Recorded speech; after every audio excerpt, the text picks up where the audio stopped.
Magandang araw mga kaboses. So, ngayon video reaction lang tayo about dito sa isang pulis na vlogger na gumawa ng freedom of speech or sariling opinion.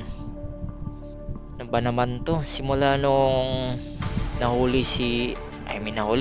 simula nung pinahuli si PPRD, parang tinanggalan na ng opinion ang taong bayan, lalo na itong mga vlogger, mga nagpo-post social media, nagsalita regarding sa kanilang opinion about sa pangyayari. So ayan, panoorin natin tong sinabi ng pulis na vlogger.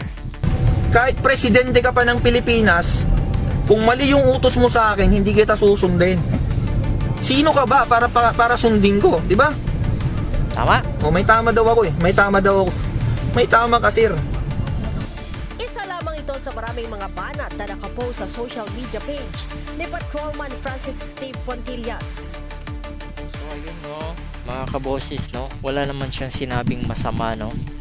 Opinion lang niya yun, freedom of speech, opinion lang niya, na kahit sino ka pa, hindi ako pwedeng susunod sa utos mo kung ito ay mali. Tama nga naman siya. So bakit ganito na agad, kakasuhan na agad siya? Patong-patong na kaso pang ipinal sa kanya.